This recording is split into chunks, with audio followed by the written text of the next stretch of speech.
Hello again, everybody, and welcome to another episode of Fun and Games Podcast. I'm Geoff Moonen. And I'm Matt, a.k.a. Stormageddon. And you're listening to episode 135. And this episode, we wanted to talk about porting to portables. Portables? Portable ports. Portables. When games that weren't on portables, portable consoles, are now put on handheld games. And what that changes for the experience, and it gives you a second chance to take a second look at that game. Yeah, this is born out of my recent obsession, if anyone's been following me on literally any social media platform, with Persona 5 Royal, a game that I had played when it was just Persona 5 on the PS4, and got like 10 hours in and was like, nah, I don't think this is for me, and kind of just bounced off it. But seeing so many great positive reviews and discussions about the Switch port of Persona 5 Royal, which is like the re-release update with additional features that originally had come out, of course, for the PS4 or PS5, I was interested in diving into it again. And I mean, the thing that really got me to want to buy it is Wes LeBlanc from Game Informer had done a little preview video and showed how well it ran on the Switch. And it looked like, I couldn't tell you if this game isn't running at 60 frames because it's so smooth. It's probably at 30 because it's the Switch, but it just looks so good that I cannot tell.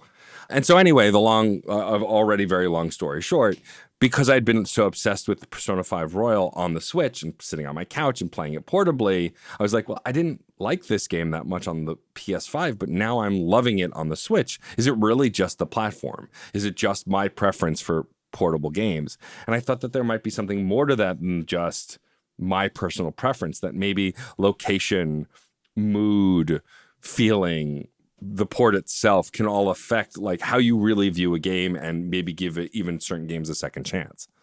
Yeah. I mean, for one thing, it's the fact that a port means this isn't the first release of the game.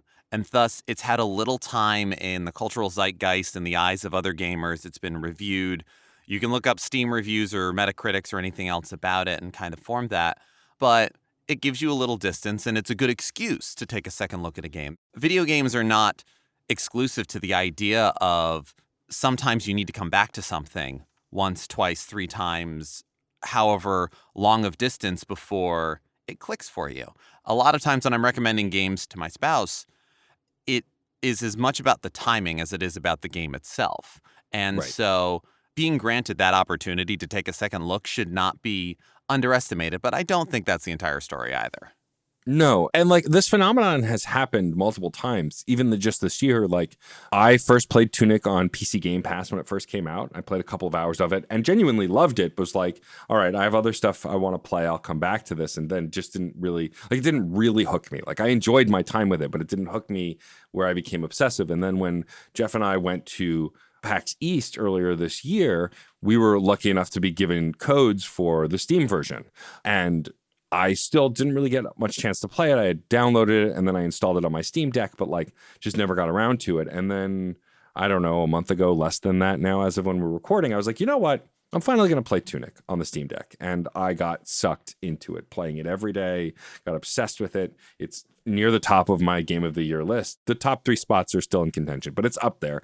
And I think a big part of that was the portable experience. It was fine. It was gorgeous on my PC, but there's something for me personally about someone who likes portable gaming to be able to sit with my Steam Deck on my couch with my dog next to me and play this game. And it's just not the first time that these moments have happened for me with location change and ports.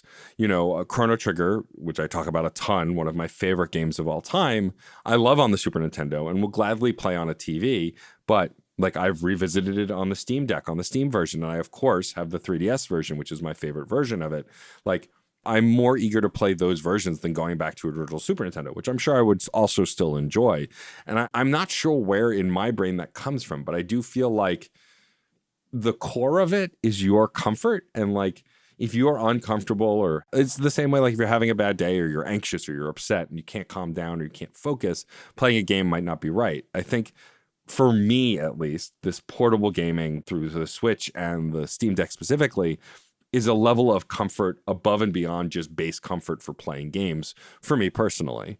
Yeah, and I do think location is a big part of it, as well as flexibility, because honestly, I've gotten more into PC gaming over the last year, 2 years than I ever have before, aside from certain games that I played growing up that I could only play Diablo 2 on the PC. I could only play MMOs on the PC, that kind of thing. But otherwise, Right. sitting at my computer and playing games felt too confined, maybe, too tethered. Mm-hmm. It's certainly the fact that my work computer is also the most powerful PC I have in my home, so that's where all of my games are. So there is also a little bit of playing at your workstation, and whether that is a division of time for somebody, whether that is a sense of guilt, playing solitaire on break kind of feeling, but I'm playing Divinity Original Sin 2 instead, or something like that. One of my friends in my Divinity Original Sin 2 weekly game works in theater tech and has definitely been playing games with us during tech calls. Amazing. I will not name names. I will not out anybody, but respect. I love it. It's always an incredible experience. Anyway, and for some people, even playing at the couch can have that same kind of feeling if it must be at the couch. But Matt, you and I are both New Yorkers. We live in a city that has a lot of public transportation. And even when we weren't really going out that much, there is still that kind of feeling of handheld gaming is fantastic for public transit, for buses, for trains, for playing on airplanes, which isn't public transit, but playing in transitional spaces. And I think that also makes it a lot easier for trying out a new game or something, or trying a game again. Yeah. Because you're able to kind of fill in the gaps. If you are playing a game on the subway, you're not denying yourself getting all that work done and sending out all those emails. Some people are, some people aren't. I'm not one of those people. But I can get a lot of grinding done in an RPG. Mm-hmm. I've run into something recently where I've even rediscovered games doing public transit stuff. I love Final Fantasy Tactics. It's a game that I absolutely adore, and it had a handheld port, War of the Lions, that I have on my Vita. And let me tell you, sometimes you can get so much grinding done on the subway. And this is nice. I was actually talking about this yesterday with Sarah, that I've done a lot of grinding in Final Fantasy Tactics, which if you've never played the game before, you don't gain experience at the end of the battle. You gain experience and job points and all of this stuff after every successful action. So drawing out the battle is the way that you grind, not getting into a lot of battles. So you can have a singular encounter last well over an hour, probably more. I'm trying to keep this reasonable here. And I have done that in my youth and my adulthood and on very weird days. But if you're doing that on the subway, you still have your stop to get to. So you don't feel quite as untethered in doing a grind like that or doing something weird and wild like that when you know you have a stop to get to. You're like, oh, I'm 2 stops away. Let me wrap this up. Let me kill that goblin and save. And I think that sort of versatility, even if 80% of your game time is spent on your couch, if 90% of it is spent at home anyway, the fact that that 10% exists goes a long way towards feeling more free to make interesting choices. And I think that also affords us an opportunity to visit and revisit games. Yeah, I mean, I think I agree. I play a lot of games on PC. I've had custom-built PCs for many years now. But you're right. I tend lately, because it's where we are recording currently, it's where I tend to do all my editing.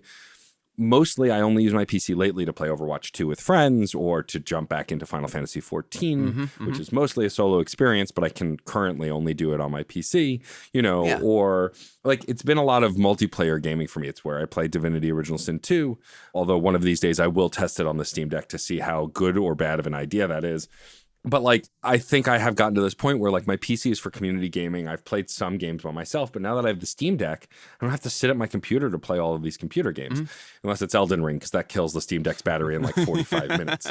But I think it's also perceived work, right? A lot of what you're talking about with the computer, we know our own deadlines. Most of our stuff is independent, so we kind of set our own deadlines. Yeah. So we're not actually playing when we should be working, right? Our brains are yelling at us because we both have ADD. That's freelancer brain. It is 1 a.m. I'm not working.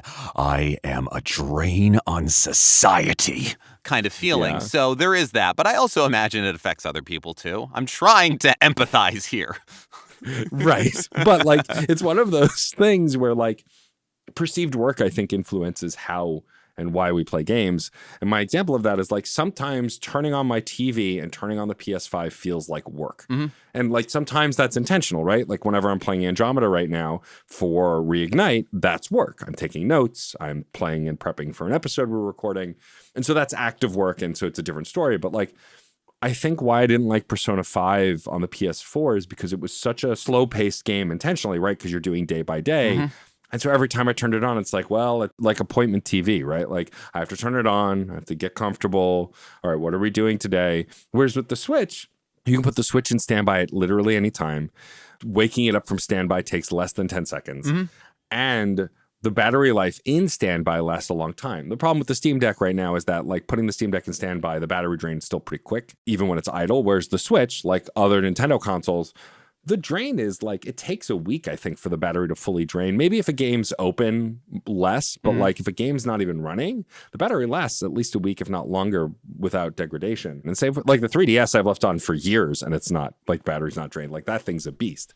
And so like, I think that kind of accessibility to games through handheld system is also something, because then on a whim I can go, all right, I'll play this thing. It's why when I finally picked up the remake of Samus Returns, I blew through it because I also took it on vacation with me, but like I literally left the 3DS on at all times. And even when I hadn't hit a save point recently, I would just be like, all right, I'm just gonna put it to sleep and I'll come back to it. And I think that mentally, as someone who has a lot of stuff going on in his brain, it's just like it hits the right notes.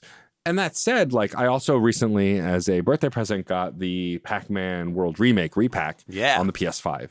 And that's a game I could have gotten on Switch, but I know it runs really well on the PS5. And the original game was a PlayStation game, the Legacy, blah, blah, blah. Mm-hmm. And that game I love, like sitting down on my couch, turning on the PS5 and just knocking out a few levels on it. Mm-hmm. And I think it's not like we could very easily go, oh, it's just this one thing. But I think the beauty of playing video games in the year 2022 and beyond is the diversity of ways we can and the way we can find that comfort. Essentially, there's no right way to play a video game.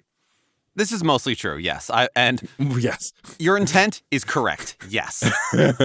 Sorry, I'm a pedantic little shit and I know it, but... Well, no, yeah, and arguably playing The Witcher 3 on the Switch is a mistake. Like, there are some... And it's up to you to decide what part of it is the mistake. I mean, also the cloud gaming stuff, Yeah. like... Don't get me started. But yeah, but you're right. Most of the time that's correct. Agreed. And I think that that's kind of where the inspiration for this episode came from. But also, again, it's just such a weird phenomenon to now be obsessed with a game that I literally turned my nose up at, I don't know, 4 years ago, whenever that came out. Yeah, the fact that it's that relatively quick of a turnaround is interesting and is surprising. And you're right. There is an interesting evolution of handheld ports that has gone on. And I do think a lot of it is the fact that, yeah, you can put the system to sleep as a matter of system feature, not game feature, which I remember seeing as sort of a shift while I was first playing the Nintendo DS, which I never had a DSi. I mostly had just the fat old Nintendo DS, the big clunker. I love that thing. I got 2 of them. And, well, I have mine and I have Sarah's, so this is important. But yes, but it also had the Game Boy Advance slot. The Nintendo DS is a system. You could close the clamshell and it would put it to sleep. And any Nintendo DS game, the SD card style cartridge, close it, puts it to sleep, does that. Brilliant, beautiful, love it. In the middle of a battle in Chrono Trigger, close the lid, off you go. Which, thinking of playing Chrono Trigger, the first time I played it all the way through, it was my copy. I wasn't just playing it at somebody's house, was my Nintendo DS copy. And one of my strongest memories of that first time playing through it was when I was working more in theater tech and I was running sound for some corporate event. So basically, sit in the booth while everything's on and make sure nothing's on fire. Sitting there playing through the Kingdom of Zeal for the first time in this teeny tiny little booth on like the bar height chair with the thing in my lap and having no service on my phone. So I couldn't look up whether or not losing to the golem and getting ousted from the kingdom was a feature or a bug or something like that. And just that moment of like, oh, I need to do something, close the lid, I can come back to it. I didn't even have to think about what I was doing. And that's incredible. And I think of it as a transition point because Game Boy Advance games couldn't do that. The GBA SP could close because it had a clamshell, but the whole system couldn't do that and didn't do that. And so there's an interesting sort of shift as well in how the experiences are made. Handheld games had to be made with the idea of quick play in mind. You can set it up quickly. You can break it down quickly. You can beat it, whatever that is. And Right. the best handheld games from early days, they were either quick like that or you could save anywhere. You never had to worry about Yeah. where the next save point was. And I know the Nintendo DS was 20 years ago. I know Yeah. this. Oh, Yeah. fuck. I know. This is what we have to live with. Give or take a year or so, but like it's safe to say it was Right. 20 years ago. So that has been a standard-ish feature in our handheld gaming for the better part of 2 decades. And so we are able to get larger experiences, ones that, despite autosave, despite anything else, still have a little bit of that, like, I'm in the middle of something. I can't quite. My Persona 5 Royal experience definitely had a lot of times where I had to leave the system running because I was going off and doing something else and didn't think to put the system to sleep. You almost don't even think about hitting the power button on your Switch to put it to sleep if you're distracted for a moment because it's so quick to start Right. it back up versus Yeah. putting the system to sleep, turning off the TV on the PS4, which is why my playtime was nearly 170 hours. I say this and I'm always able to be like, yeah, it took me 169 hours to beat Persona 5 Royal. Nice. But it was probably closer to Nice. 120 hours. Just the sheer amount of left on time. And Yeah. being able to feel that freedom too, to just Yeah. turn it on, turn it off. You're in the middle of something. It's okay. Also, removal of obstacles like that. It's why even non-handheld ports or re-releases of games that give quality of life updates, you suddenly can look at the game with new eyes because something that just drained your time, your patience, your sanity is no longer there or is less of an issue or is mitigated somewhat. And I think for a lot of games, being able to kind of have that drop in, drop out freedom is just that. Yeah. And I think what's interesting about the Switch specifically is like it goes to sleep on its own. If you leave it idling for, I think, more than Perfect. 10 minutes Yeah, or something like that. 5 minutes maybe, it just goes to sleep on its own. And it doesn't penalize you for it. It just does it. And I think that's a great quality of life feature too.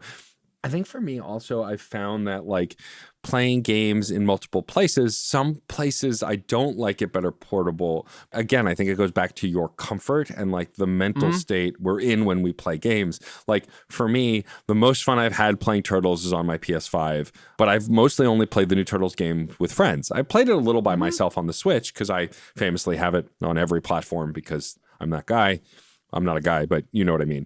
But like, it's one of those things where the Switch version I played for a little while and it runs great and it has nothing to do with its performance, but playing with friends on PSN has been the way I've played it the most. In the same way, like the re-release of the Scott Pilgrim game, I have that now because it's part of the PlayStation, like Ultra Plus, whatever high level. I have it now on PS5.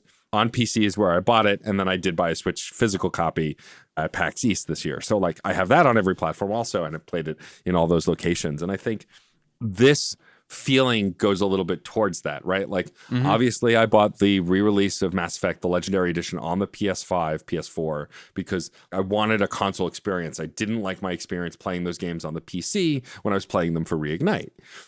Even though now the PC versions of the Legendary Edition also have controller support in a way that they didn't before.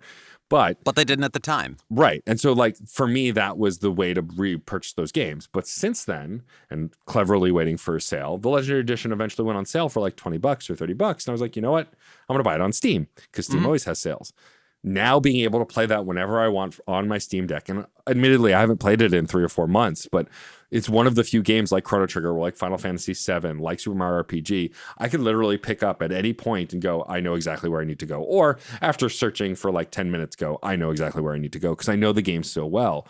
And to have that kind of accessibility to a game that I love so much, I think is part of why I like handheld gaming also, because again, it's just turn on, play, turn off in a way that feels less onerous.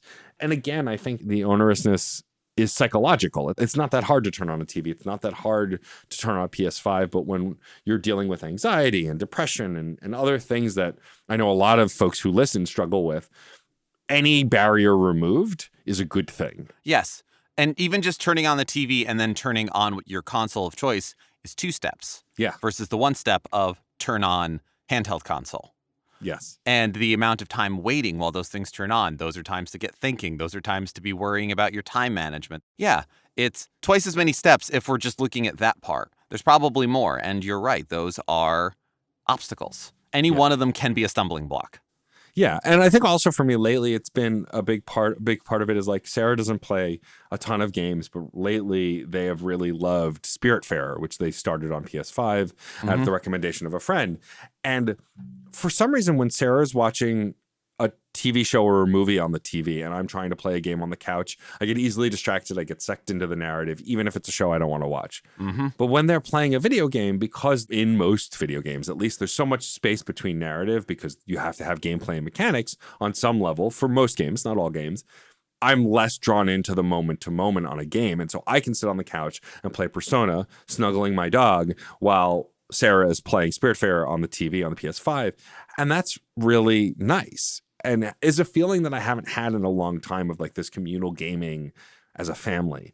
And I think the Switch and my love of Persona 5 Royal specifically, which inspired this episode, is from being able to do that. In the same way, like a few weeks ago, I was playing Potion Permit, which is the first life sim game in a long time that I've played. And I was like, I don't immediately feel overwhelmed and don't want to play anymore. I still got there because that's me with life sims, but I got a lot further than I have in like Stardew and other games.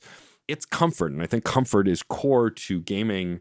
Tons of folks like to play games under pressure, horror game fans, and I am becoming one of those people, surprisingly. That's a different kind of pressure, too. Right. And I think there's still that want to engage in that, but like that's not so much about the comfort, it's about the experience, regardless of how you feel. But for the most part, when I'm playing games, unless I'm playing it for finger quotes work, I want to be comfortable. And even then, I still want to be comfortable. Like Shovel Knight Dig on the Steam Deck was perfect for me. I played it a little on PC, but the minute I moved to Steam Deck, I played through the whole game. Like that was just the better experience for me because I felt more relaxed, more at ease. And it definitely helps for roguelike experiences as well. Thanks to all kinds of cross-buy and everything like that, I have Downwell on so many different versions and consoles and things, but I play it so much more on my Vita or on my phone because it's quick pick up and play. Off you go. You do a run, maybe a couple more. That one more game arcadey feeling translates really well in a transitory experience like that or in a handheld experience, I think. Yeah, I think that the core of this is as we get older. So for the younger listeners, when you become an adult, you have these things called responsibilities. Arguably, you have them at any age, but responsibilities are always, what are they change. Right. And so I think for me as someone who, I said this, I think off air, I don't remember if I said it at the beginning of the episode, I'm still in the first palace on Persona 5 Royal. And it's a slower dungeon because you're being taught all the mechanics, but I am definitely taking my time with it. I think I'm at the 8-hour mark and I'm still in the first palace. And I think part of that is also it's been idle a few times, but like that doesn't bother me as much as it normally would. And like Persona 4, I've sort of abandoned. Like it's still on my Steam Deck, but I haven't touched it in like a month. But I kind of remember where I am and I know the mechanics. And so like going back to it, I don't think is going to be a problem in the way it has been with other RPGs, right? And also Persona 5 Royal has a recap mode where you can recap the narrative at least. And like it catches you up to where you left off, which is super useful. Super handy. And I mean, honestly, kind of bringing this full circle-ish, my entry into Persona fandom was Persona 3. And I knew I would love the series. From recommendations, I was told 4 is great, play 3 first. You can't go back for a lot of reasons. And I more easily found a copy of Persona 3 FES for the PS2. And I started playing it and I was enjoying myself. It was good, but I kind of just couldn't quite keep with it. It wasn't I wasn't enjoying myself. It was just trepidation or not sure if I'm screwing this up or not, whatever else. And Persona 3 Portable that was released for the PSP, which buying physically is a great way to spend a lot of money. But it's $20 digitally. So you know what? Sometimes concessions to sanity and finances must be made, and I got it digitally on my Vita, and gotta tell you, had a great time. I looked up just a few like tips and tricks and things and some things like you do need to worry about this, you don't need to worry about this. And that idea of, you can put things to sleep and wake them back up. Dungeon crawling in Persona 3 is dungeon crawling, is roguelike, is floor by floor. It's not true rogue, but it is that it's a crawl. And so there would be times where I would be in Tartarus. I would be on the same day for weeks because I would just periodically, like, oh, I've got a couple of minutes. I got to wait for the water to boil to make coffee. Let me turn on my Vita. Let me do a couple battles. Oh, I made it to the next floor. Cool. And I'm done.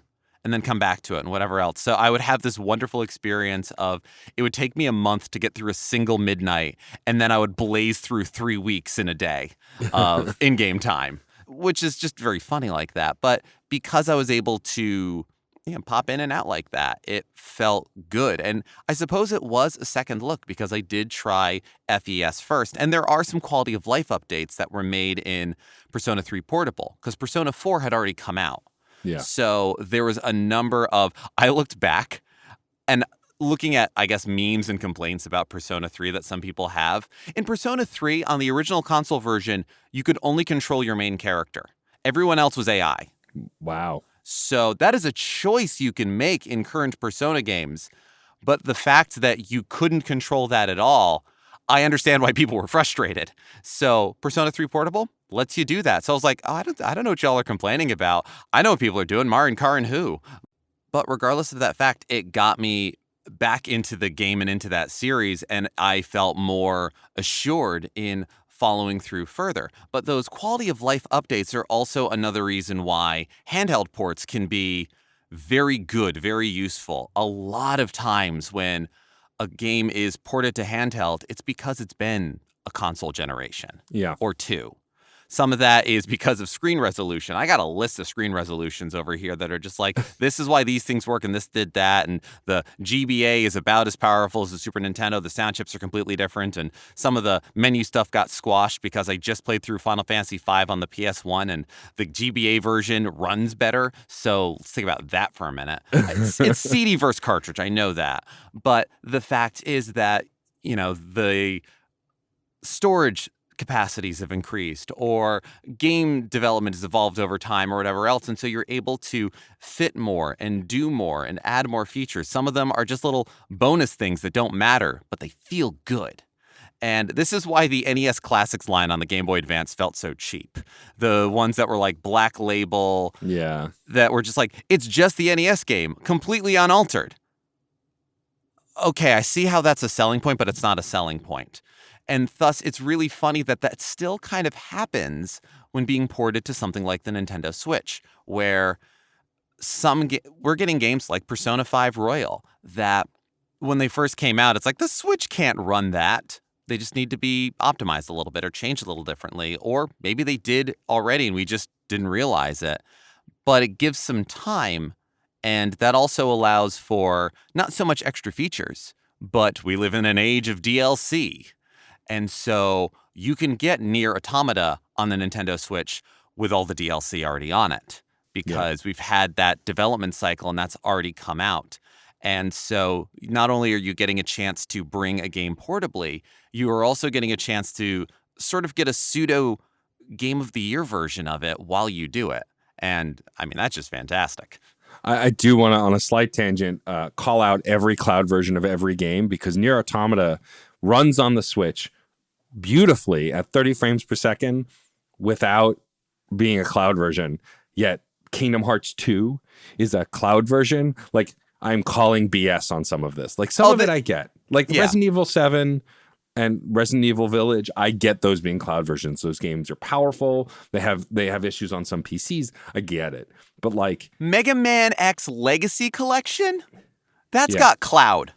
Yeah. Or a download code or something. It just it's frustrating. Well, and again, I beat Final Fantasy V last night. I beat Neo X Death. And Sarah and I beat Neo X Death. We do these together. And the fact that playing through that fight, there's this whole cool scrolling light show thing going on in the background during the whole fight. And if you think the PS1, or rather the PS2, playing a PS1 game that's a port of a Super Famicom game was doing a great job running that fight with that going on in the background. Damage numbers were coming up late because we'd see attacks happen and then later. And it wasn't just because of the nature of the fight. I know one or two of those I understood what was going on, but there was so much. We would receive an attack or we would heal and but it didn't take 2 seconds later. Oh, there, our HP just popped up. that level of slow down. Yeah. And I know that none of this is cut and dry and easy. Right. But you're right. It's possible. Yeah. And this is also a question of port, remake, remaster. Is it lazy? Is it a cash grab? Is it just a wrapper in an emulator? Did you make it work for the system? Yeah. And I can't sit here and make the financial decision on that for any company. But I got to say, when they put that effort in and when they make it work for the system, easy buy. Yeah. 100%. I mean, I don't regret my my purchase of Persona 5 Royal at all. Like, it runs beautifully, sounds beautiful, looks good, like all of that stuff. But I think it has nothing to do with graphical capacity. Comfort and wanting to play these games also can take you a long way. And also the games can push back on it. Like, I bought the Super Mario 3D All-Stars collection because 2 of my 3 favorite Mario games were going to be portable. Sunshine's not as bad as people make it out to be. It's actually not a terrible game, but like it's really fun. It is. But like playing Mario 64 on the Switch feels sluggish. Like the DS version didn't feel great also, but it feels better than this one. Like they just didn't optimize these. Trying to play Mario Galaxy on the Switch in desktop mode is such a pain in the ass because you can't. You need the remote to control the Starbit shooter and all of that stuff. And it's like, it's not designed for that. And they could have optimized these games probably pretty easily for the Switch, considering how well they ran on their original systems. And they just didn't. And it feels very lazy. Like you were talking about those Black Label games, like just here's the games, we know you want them. And it's a bummer because I love these games and I wanted to replay them. But all 3 of them, I booted up and I was like, this just feels not as good as I feel like it should. And no amount of handheld or being in the right headspace or being comfortable can save from that. And I think you're right that for me with this experience and the experience we're talking about, it's just as much the care put into the game and that port as it is me being comfortable in the way I play a game and how much I love playing it in that way. Yeah, there's definite comfort ideas or things like that pop into it. An older port that I'm thinking of is one of my favorite NES games. I mentioned it in our very first episode, Crystalis. Yes. I still don't know how to pronounce it. This is fine. Who cares? It's a made-up word. Or is it? But Crystalis is how I call it. Loved it on the NES. Loved that it's on Nintendo Switch Online. It had a Game Boy Color port. And it is still mostly the same game. On one hand, they completely redid the script, which is deeply weird to me. Because what they did with it, I don't even fully remember the changes made, but there were changes made. Really, the crux of it that made it so untenable was the collision detection. You are dealing with a Game Boy Color versus an NES, which is a much smaller screen, 160 by 144 pixels on the Game Boy Color versus 256 by 240 on the NES. I told you I had these lists up.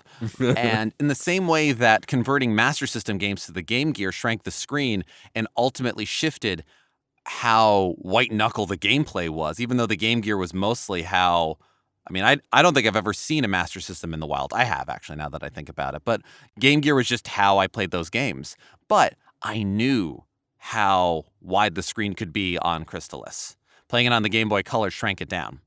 And the way that you took damage and everything else, it was very, real-time action with that RPG-ish element, very Legend of Zelda.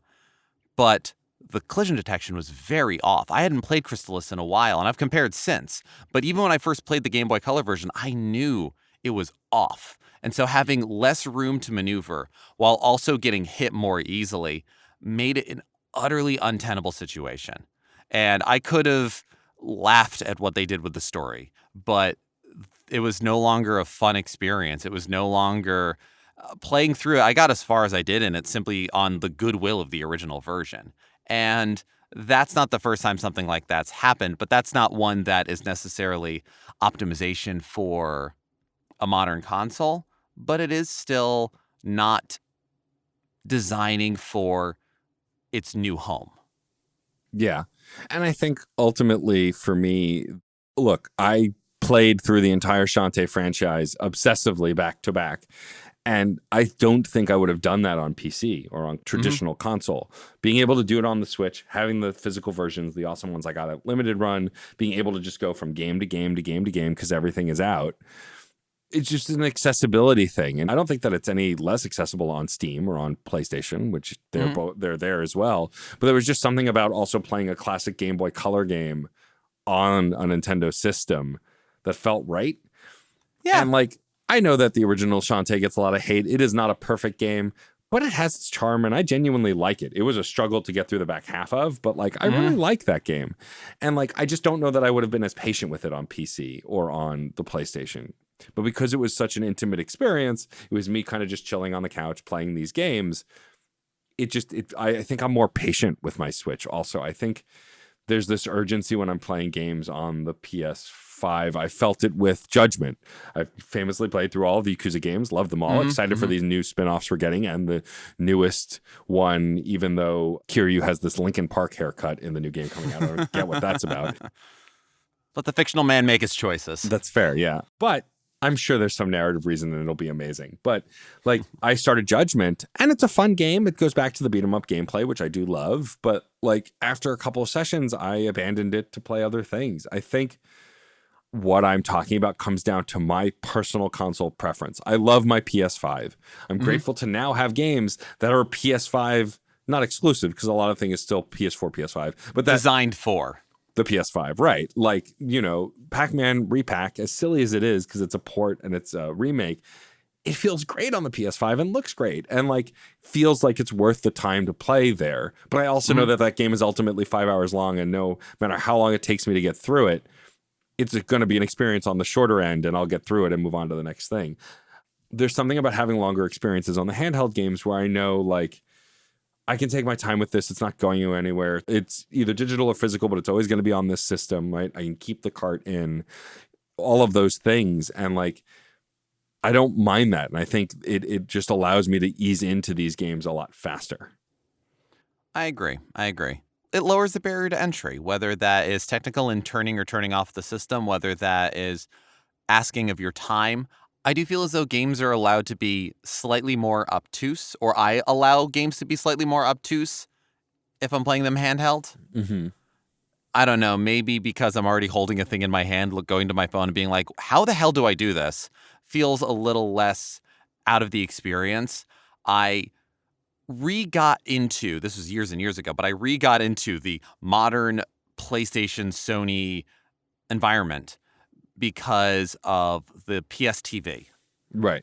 This was when it was still being sold in stores and had dropped to like $30. And I realized that, well, all those PS1 classics that are so expensive to buy, like Suikoden 2 alone is a game that is hundreds of dollars of investment to make happen, or you get a good deal. But it was $10 at most on the PlayStation Store. So even paying $30 and then, I don't know, $50 for a used PS3 controller and then $10 on the PlayStation Store, I was great. I had Suikoden 2 again. And then I'm already there. So like $5, $10 for a bunch of other PS1 games. And I've definitely gotten to play a bunch of them and had a little more forgiveness towards them because of that.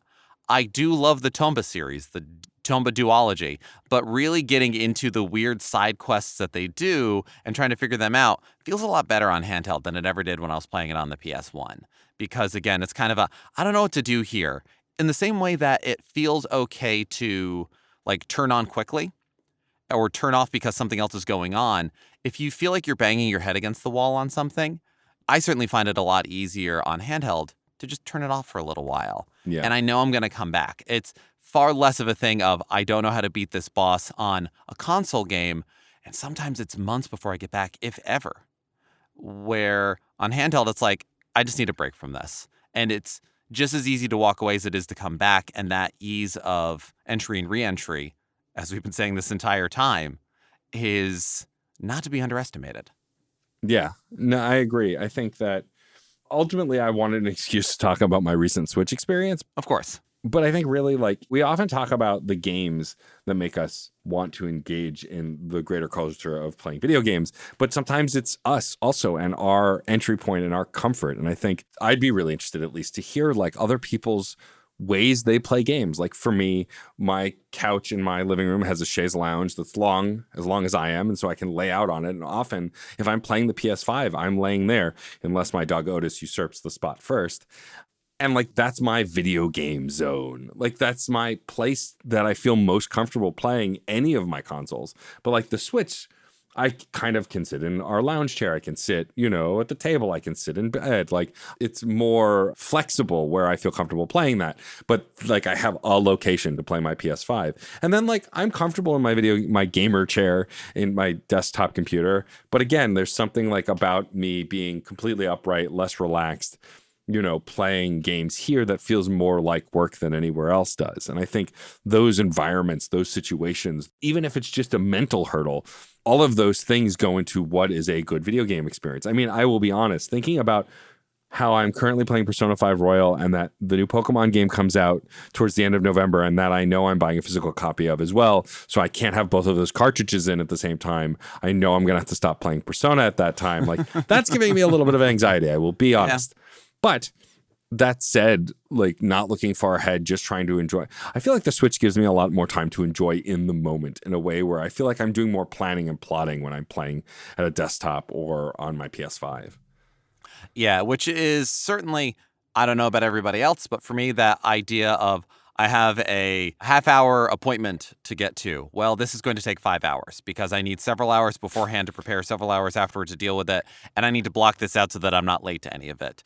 Doing laundry at home is a far longer affair than it actually is in my head because of that. And I think, having to sit down to play the game does that. Yeah. But there's also just certain genres of games that lend themselves one way or another. It's very interesting that, we've gotten several Pokemon games on the Nintendo Switch, which we all really kind of lost our heads a little when it was first like, oh my God, a mainline Pokemon game on a TV. How many of us just play it on handheld anyway? I mean, that's how I do it. Yeah, absolutely. Right. And so sometimes some experiences just lend themselves to that, whether it's because historical, like Pokemon. There's plenty of great RPGs that you play on the TV and only on the TV, but Pokemon's Pokemon, It just feels that way. If I am playing a rhythm game or a music game, I prefer to do it on handheld because I like to move when I play. And I think that comes from years of playing Dance Dance Revolution at the mall. I mean, even when I was playing through the Persona dancing games on the PS4, PS5, I typically would stand up during them, if only because it helps me kind of feel the rhythm. Like if I'm just like lounging in a couch, I don't feel it the same way. Right. But playing it on handheld, I could just be sitting somewhere, but for some reason, because there's a little more activeness of my body, I feel the rhythm differently and I feel it better. Trying to play with Bluetooth headphones, however, introduces lag, and that's just a problem. But that's its own issue, and that's not for the purview of this episode. No. But I get that too. Like when I could never play Rock Band sitting down or like lounging. I always had to be standing because I felt Unless it's drums. Unless it's drums, then you kind of have to be sitting. And I think that ultimately a lot of my anxiety about these games and how I play them comes from my own part, as we talked about before, my own mental illness and my own need to fit things into a box, right? Everything's got to have its place. And also just having less time to play games. Every minute that I am doing literally anything else, I can't play games. I'm very much looking forward to having a ton of time between the week of Christmas and New Year's that whether I'm traveling or not, I will have time off and I will hopefully play a lot more video games. And that will be like my crunch week to catch up on literally everything else I haven't played this year. But It's one of those things where I know that if I have in the nearest future a 5-hour chunk of nothing to do, and I'm not convincing myself I need to do more work, I could sit and play Pac-Man World Repack and bang out the rest of that game and finish it and then move on to the next thing.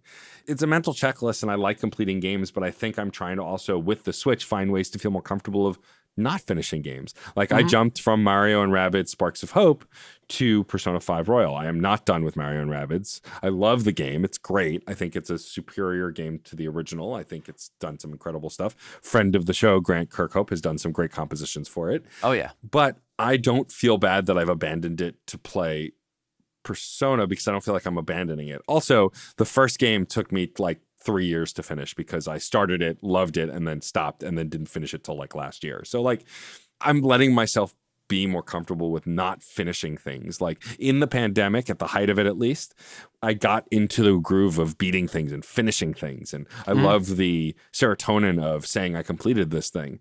And I've still completed and finished a lot of games this year.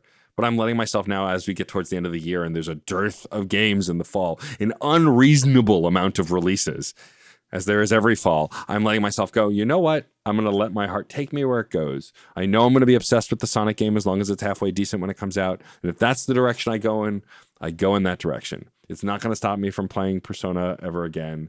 I don't have to finish every game I start. I'd like to, but I don't have to. I can still enjoy games that I don't finish, which I think is the crux of the Switch experience for me. Because there's still a ton of games on it that I've loved that I haven't finished, and I've let that kind of be okay. Yeah, I think that is a healthy way to look at things.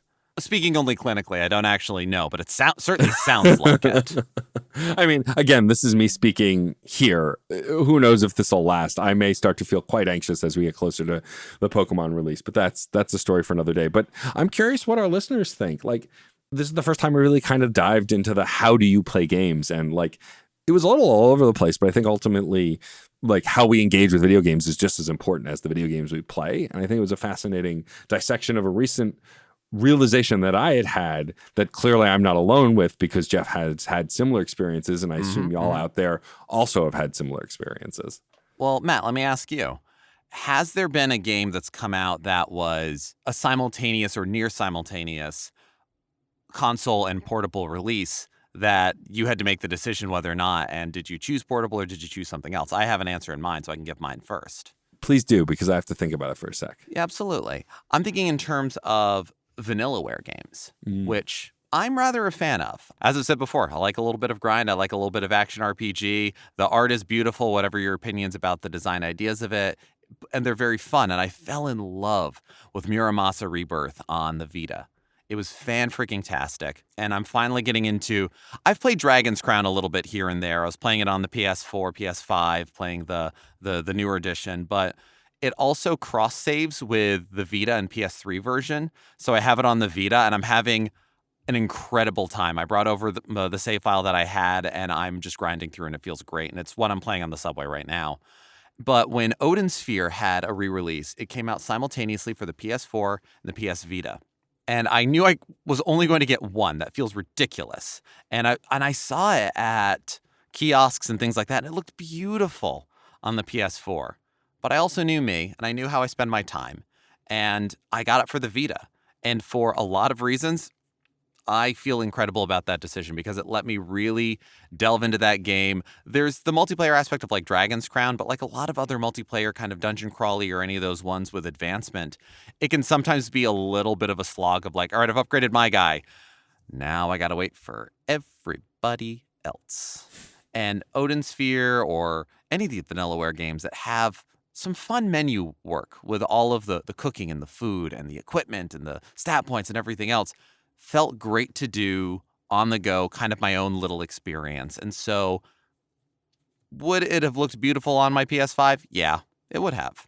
But ultimately, I'm really happy that I got it on the Vita. It suits the sort of experience that I want to have with handheld gaming, and having played some Vanillaware games on console, I like them. They're a lot of fun. I feel like handheld is the way to go for me.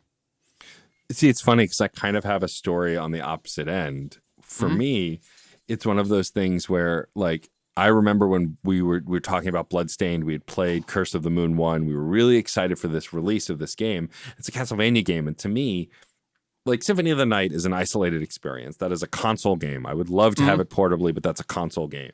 Every time I've played it, it's been on a console. PS1. It's a PS1 classic, so you can play it on, like, the Vita, but... Yeah. It's like my first experience with it was not actually the PS1 version. It was the Xbox Live Arcade version. I think one of the best versions of it. So when Bloodstained, the actual full game, was coming out, I was like, I know typically that game is consoles, but for me, Castlevania's always been a portable game. Besides the original game, like all of the Game Boy Advance and DS games, like that's Castlevania to me. So I was like, well, Bloodstained is living up to that legacy, so I want to play that on the Switch. And so I bought it day one. It was coming out on PS4 and Switch and Xbox, and I bought it on the Switch. And I hated it. It was just janky. It didn't run well. It had a lot of slowdown. It's since been patched, and I do mean to go back to it. It plays great now. And I'm sure it does. But like, that was an experience where I chose handheld because that's like, I was like, I have to play this on handheld. It's the perfect way to play it. And I was incredibly disappointed. I don't have a lot of stories beyond that because most of the Switch games I buy are Nintendo first-party games with some exception. And if they're not first-party games, it's a condition like Persona 5 Royal, where like I never played the original release and now it's on Switch, so I'll buy it on Switch. That happened with Aegis Rim as well, 13 Sentinels, which I've started but not finished. It first came out on PS4 and PC. I heard great things about it. And then when it finally came to Switch, I was like, you know what? I've been hearing great things about Vanillaware. This is supposed to be a particularly very great visual novel / tactical game. Let me buy it. And so I did. And so like I've had like day and date, if it, for example, in the future, I can say I'm buying Sonic Frontiers on the PS5 because I know an open world game is just not going to run well on Switch, not as well as it can run on a PS5. If they ever ported all of the Yakuza games to the Switch, I'd probably buy them for the portability, but I might not because they're all on Steam and the Steam Deck's going to run them better, you know?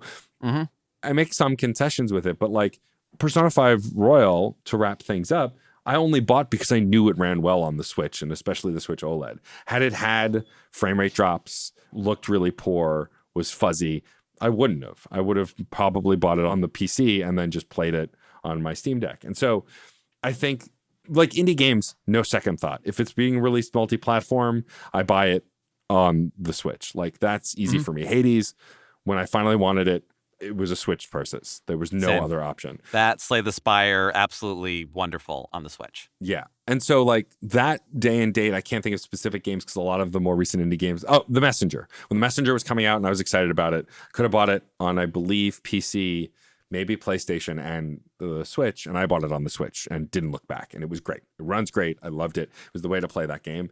And the Shovel Knight releases since. I bought the Treasure Trove on Switch, and day and date always played those expansions on the Switch.